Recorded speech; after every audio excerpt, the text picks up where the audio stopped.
Welcome back, everyone. So we're back to our Model A restoration project. Today we are in the home stretch. This will be it. We're almost there.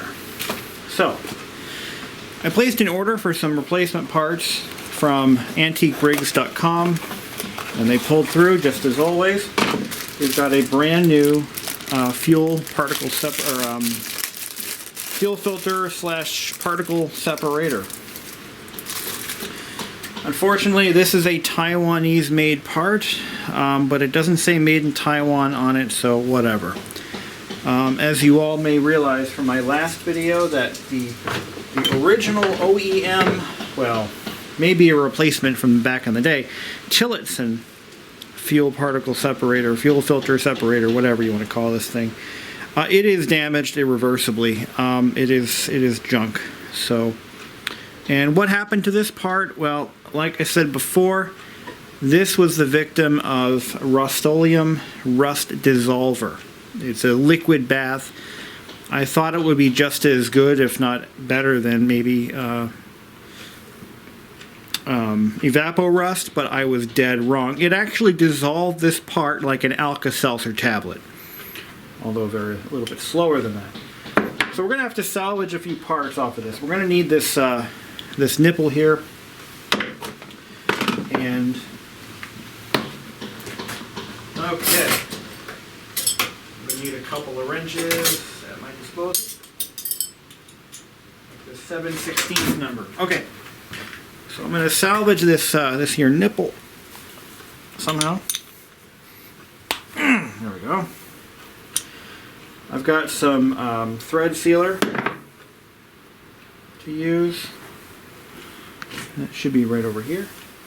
For the thread sealer, I'm going to be using Megalock, which is a product that is fuel safe.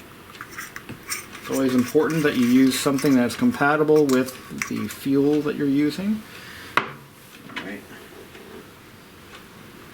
And we're not going to go nuts with this thread sealer. We're just going to put enough on there to seal the joint.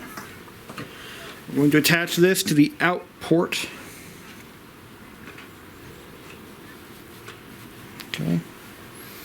These use standard NPT threads. I forget what size. 1/4 inch. For a 1/4 inch line. Okay.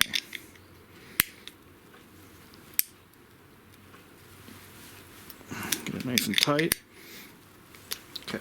And then we're going to take our fuel tank, which still has WD-40 in it. So the fuel tank's looking pretty clean. It doesn't look too bad.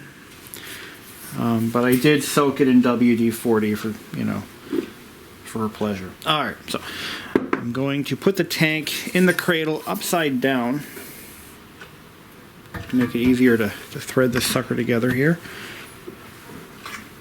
And I'm going to get some of that thread sealer and brush it on to this nipple. This is a tapered nipple. Now we've got to decide which side of the tank do we want sticking out. One side has a lot of dents, the other side has less dents. We're going to do it this way.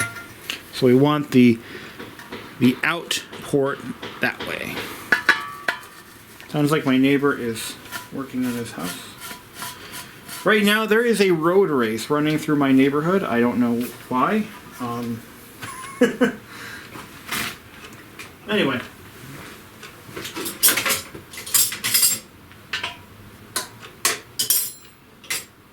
Let's see. 3/4? No.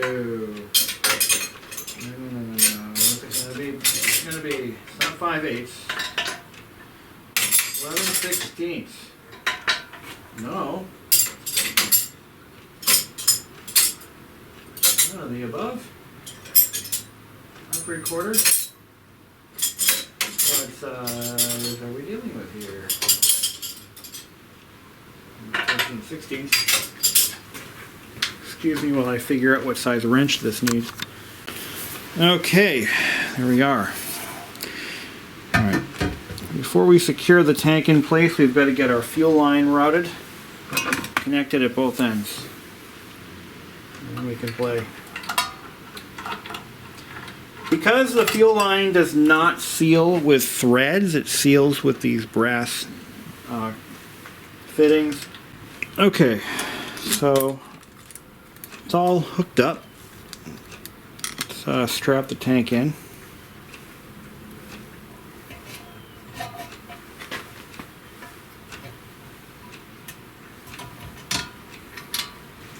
So we're going to bring out old black and orange yellow.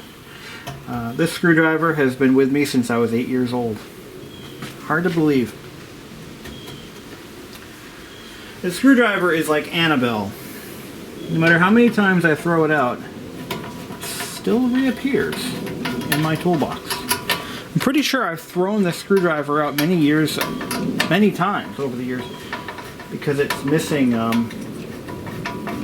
mean, the tip is so worn out on it. But yet it still comes back. You're not done with me, are you? Creepy shit. Alright. This tank has to be slid forward a little more. Back a little more. So I'm going to add this to my after restoration shopping list. We're going to get a new fuel line. So I'm going to get some 1/4-inch tubing, some new new compression fittings.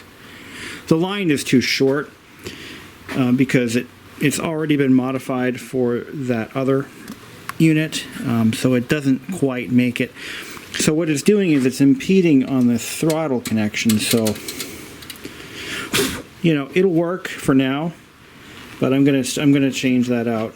So, what I want to do right now is I want to put some fuel in the tank. Yeah, that's where we're at right now. I want to put some fuel in there, check it for leaks before we try to start the engine.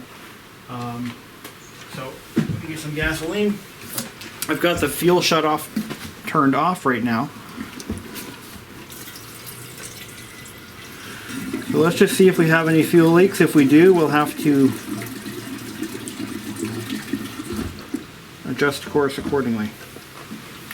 Okay. That's not a lot of gas, but it's enough to just see what's going on. And yeah, fuel tank, or the fuel bowl is currently empty. How much fuel did that give us? Well, it should be enough to start her up. So I'm going to put our brand new old stock fuel cap. This is a brand new part from God knows when. Make sure it fits. Look at that. Like a glove. Okay, I think we're ready to turn the gas on. I don't see any leaks. Let's fill that bowl. Alright, you got to turn these open all the way. They're designed to... Oh wait, maybe not this one. Okay, so we'll leave it open a little bit. Alright, right now the fuel should be flowing into the carburetor. And I can actually tell if I... So we need to keep an eye out for leaks right now. But right now I think what we need to do is... Let's just see if we're getting flow. So I'm going to grab a little container, and I'm going to open up this top screw, which will prime the bowl. Okay. There is no fuel coming out, which means that I think our... let me open up the bottom one. That's the drain. So we'll crack that open. Oh yeah, fuel's coming out. So it looks like our bowl is doing its job. I mean our float is doing its job. It's shutting off the flow as designed. Let's wipe off that excess fuel before it eats the paint off. Okay. We're going to choke the carburetor. We're going to light the fires and kick the tires. Ready. Aim. Fire. Or not. So we got fuel flow. We don't seem to have any leaks right now. Okay. Got it choked. That bowl should be full of gas right now.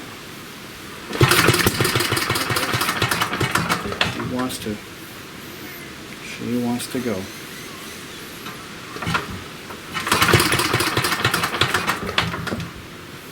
So before we dive into this, I want to mention that. So I get asked a couple of times, why don't you do this like Musty does and use a drill?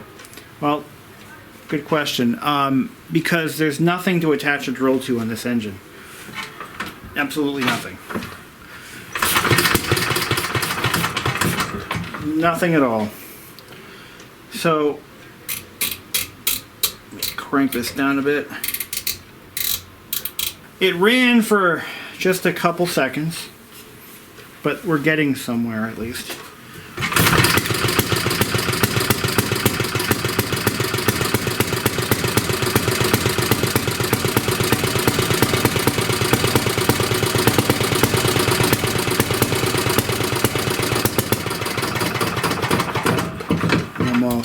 Almost. I cracked the choke a little bit, and I think that stopped its little. Yeah, this cord's gonna break. This will be the last time I use this cord. Yeah, I knew it.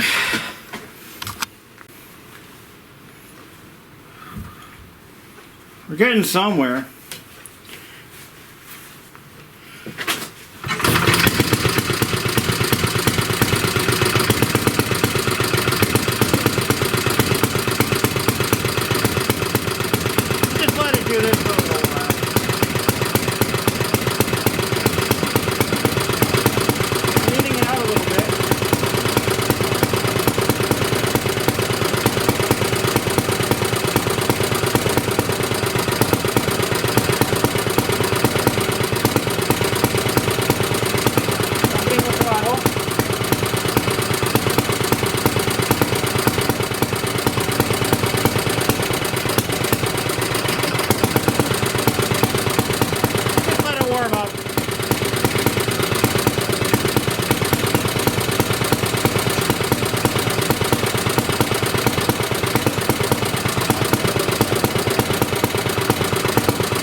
Something.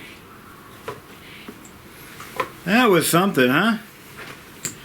I started getting cocky and playing with the carburetor a bit, and it didn't like it. So we might have to do some carb work. Let's just let it warm up.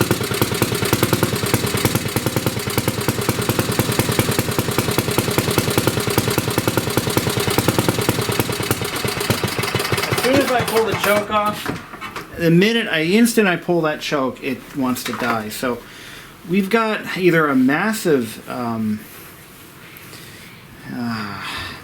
maybe a massive vacuum leak.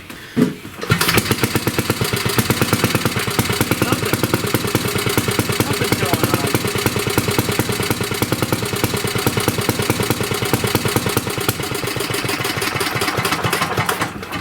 Pull that choke off, it just wants to die. Okay. Alright, so at this point, we're going to shut our fuel off. And we're going to drain the bowl.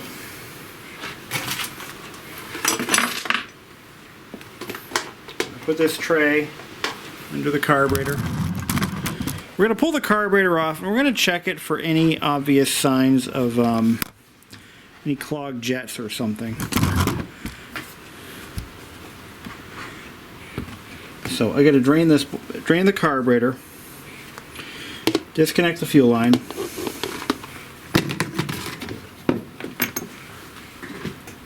Okay, put that right there. That's probably what I should have done in the first place. So we got our fuel shut off. Let's see what we got going on in here. That wasn't a lot of fuel, was it? No, it wasn't. Okay. Put this, oh man, this rag here. We're going to crack the fuel line off.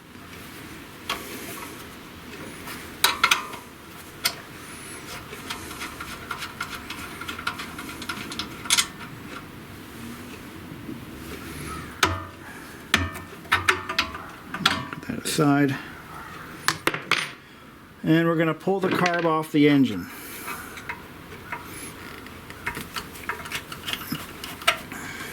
It's really the only logical next step right now.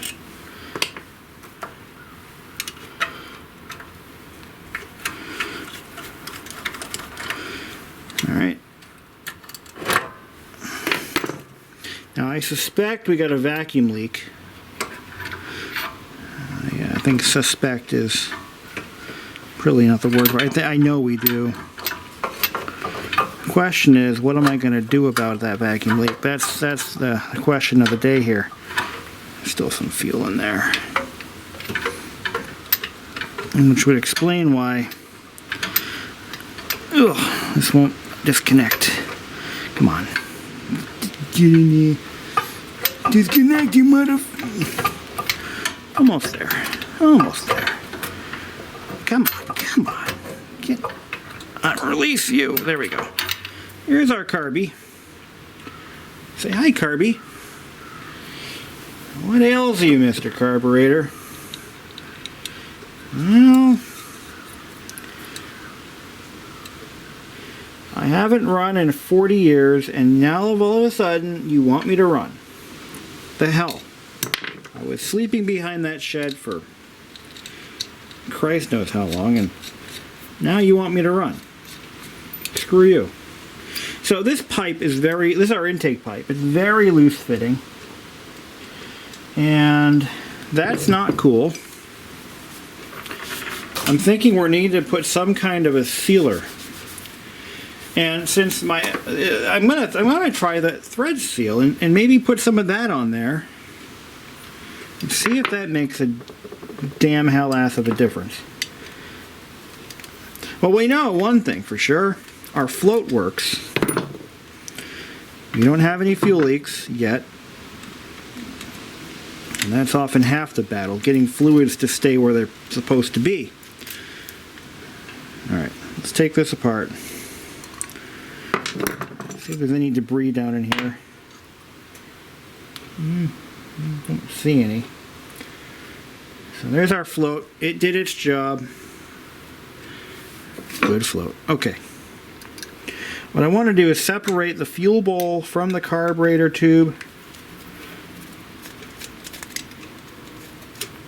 Once again, take a look at what on earth is going on in there. We know there's no leaks, like between the carburetor body pieces, because we actually machined them with to a nice flat finish. Well, we sanded them. We block sanded them so they're flat, so they don't leak together anymore. And you got these three little jets, and then this is our main. This is our. I still don't fully grasp how this sucker works. You've got three jets in there. For what reason, I don't know. I don't know what this hole does. I don't know why it's there. A lot of unknowns.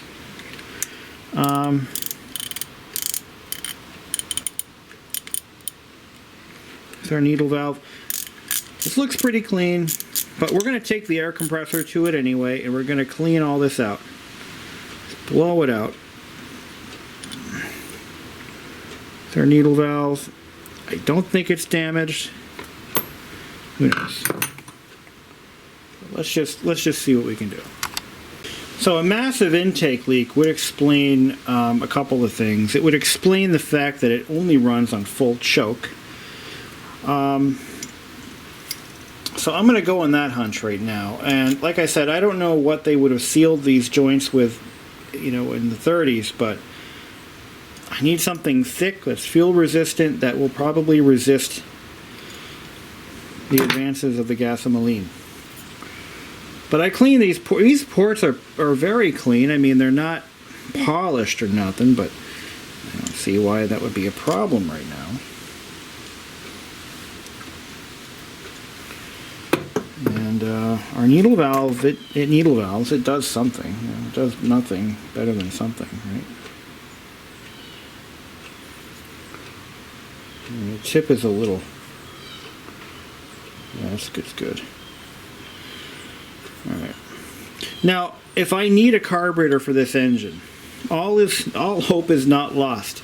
There is literally one for sale in the entire world right now. One.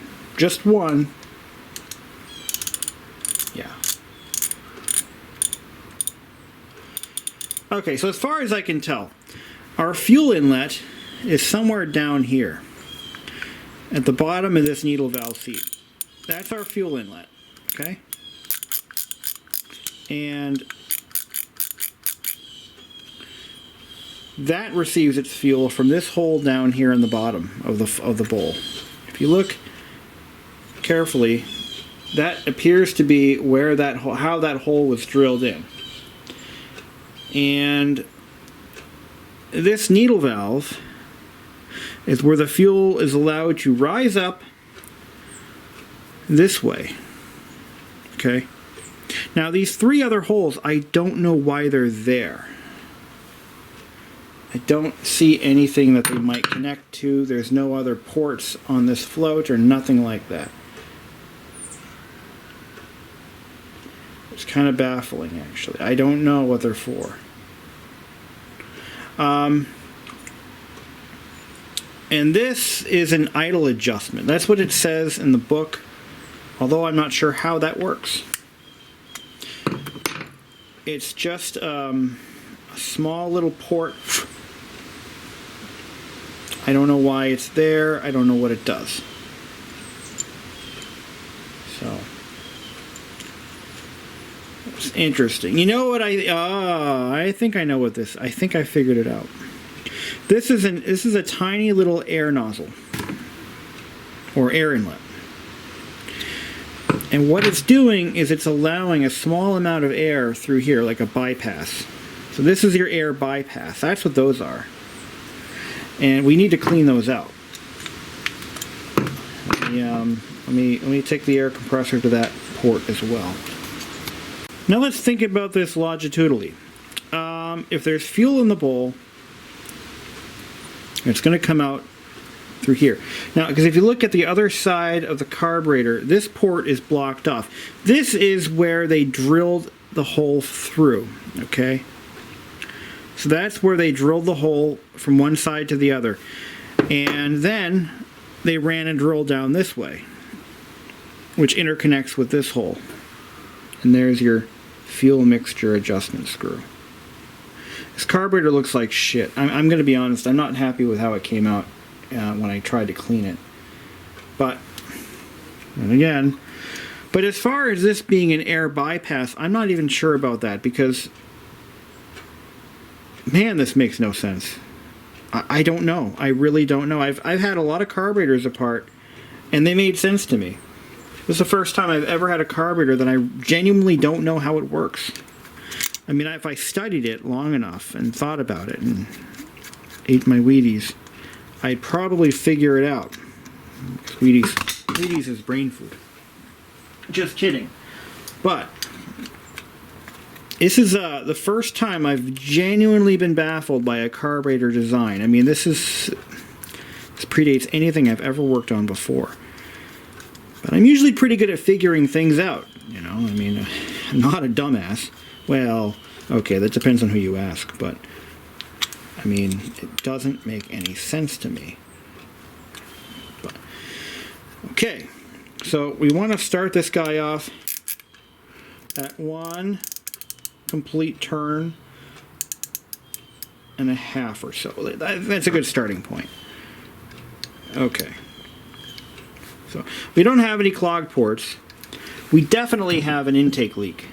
But yeah, this is too loose fitting to be of any use.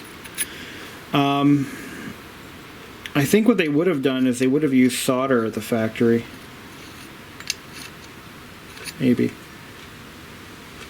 There's got to be a way to seal this up. But this is a major intake leak, and that I believe is our problem. That's like the main problem right now. So, so far no oil leaks that I can tell. That's a good thing. Okay, this stuff, I just read the data sheet on it. This ACE and AB1207B claims to be fuel resistant, and if I recall, this is what they use in 2-stroke engines, which obviously the crankcases have oil in them, I mean fuel in them. So I've got to, I guess I'm going to be buying a new tube of this stuff. So I'm going to use this around the pipe to create my form-in place gasket.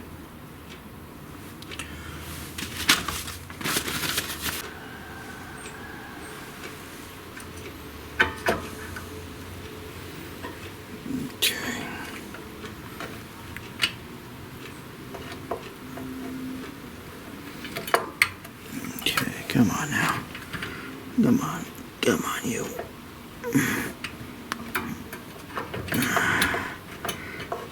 Come on, get in there. Alright.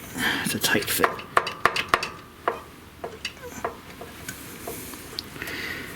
Come on now. It won't go in. Did I put it in upside down? I think I did. Let's try that again. I think I put it in upside down. It's easy to do, you know. Easy to do.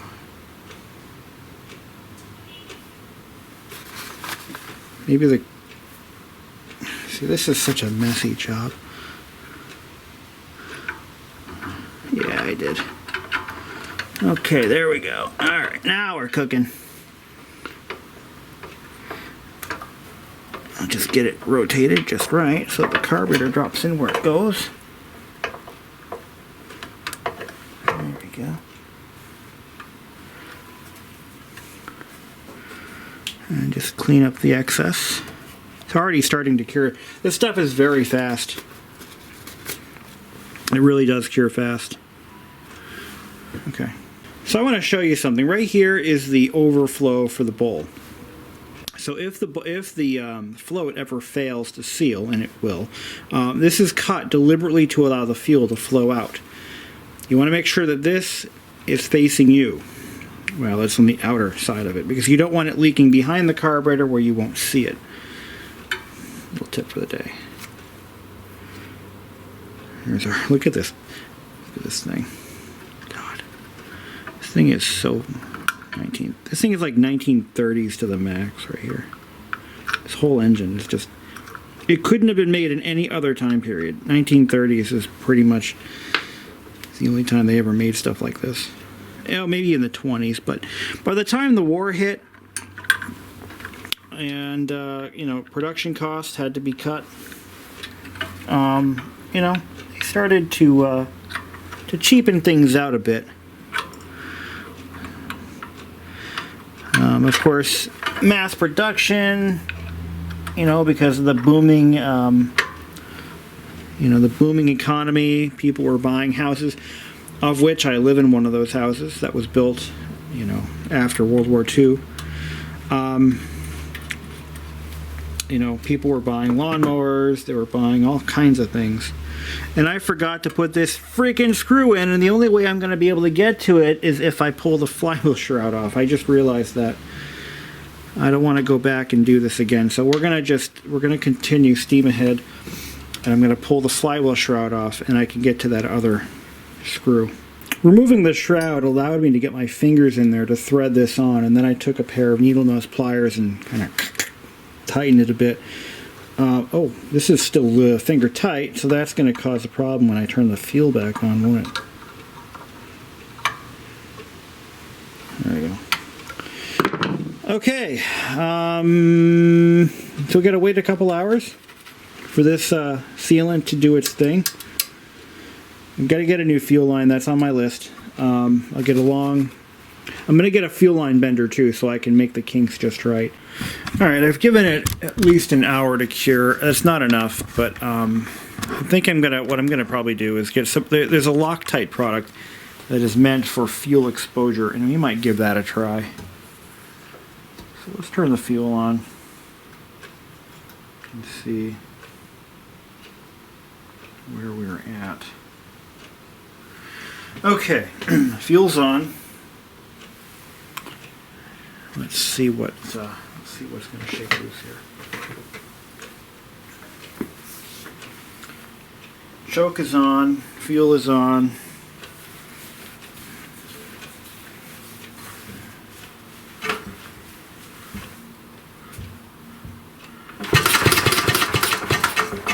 All right, so I just turned the fuel back on. We're going to see if we can get this thing to fire again.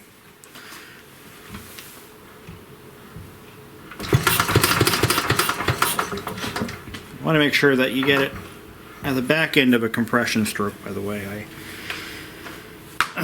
Yeah, I know that.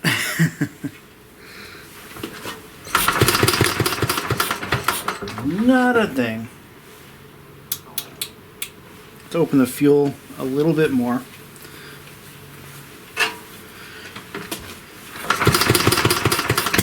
There it goes.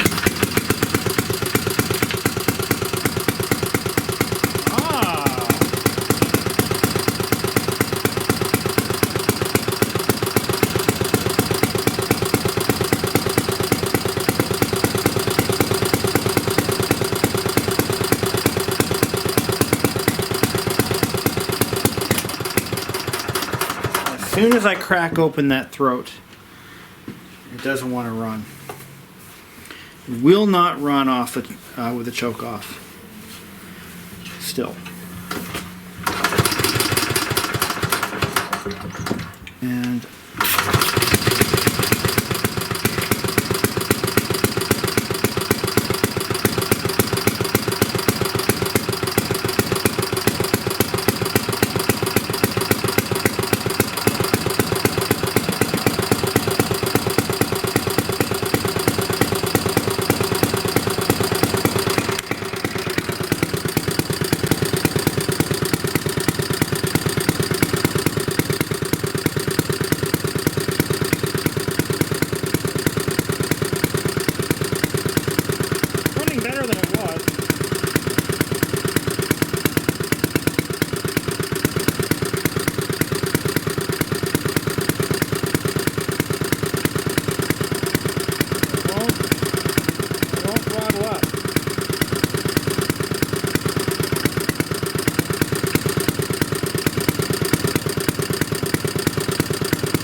getting there, we're getting there. Okay, let's see if it'll restart. So it seems like it doesn't give me a lot of time to recover from an adjustment mistake, but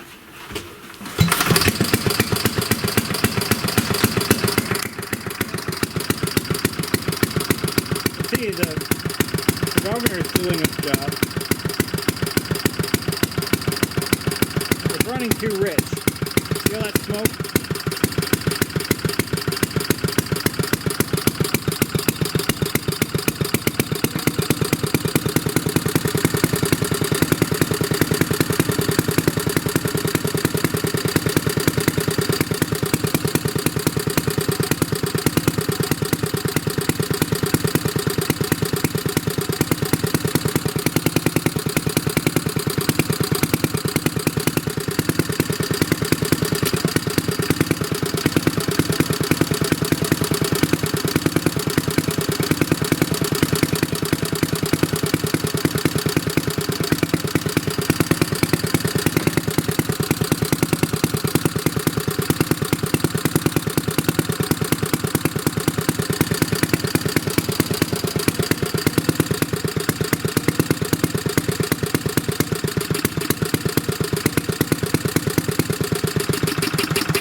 So now that we've had this engine running a little bit, here's what we know.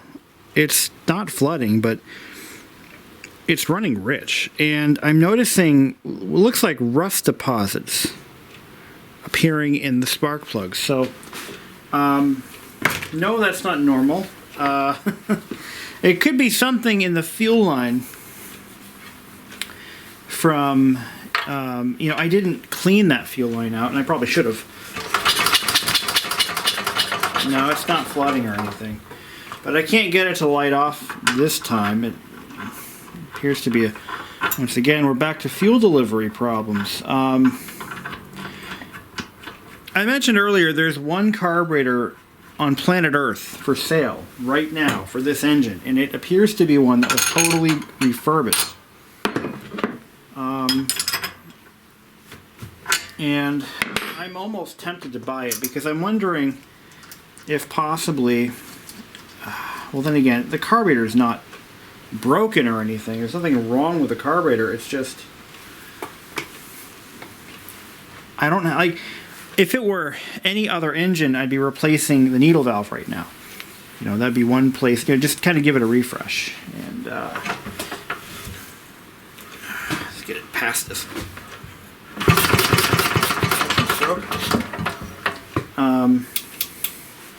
Yeah, it's like we're not getting fuel right now because it's totally bone dry.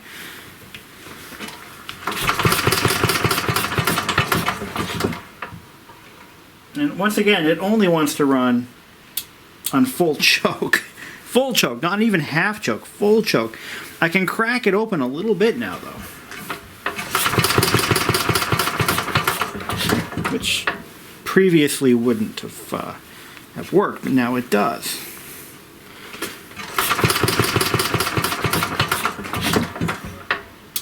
Open it up a little more. My God, this thing's a pain in the ass.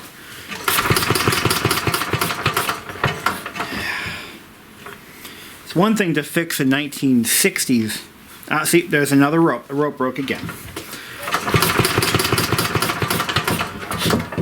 So, we're not out of the woods. I have to do a couple of things. I have to, number one, I've got to find a better material for my starter rope. That's a given. And I also have to, I'm going to replace that fuel line. That has to happen. What else? What else do we have to do? We are getting fuel. It's dribbling out of the bowl right now, or out of the throat. There's still work to do, and I'm going to have to find a better sealant for the intake pipe. So I'm going to go and order me a tube of that fuel-resistant stuff. And just for shits and giggles, let's give it one more pull. Let's break the rope. Yeah, I've had to replace this rope probably about every 10th to 15th pull. And she don't want to go. Let's get it back to our starting position.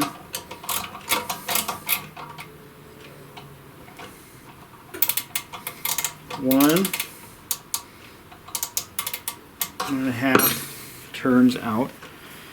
But what happens is this is not very strong rope. It's actually an outer casing with a nylon, some kind of cord in the middle. And it's just not meant for this application. So once that casing wears away, you know, that's kind of it for it, right? But what a little bitch this engine's being.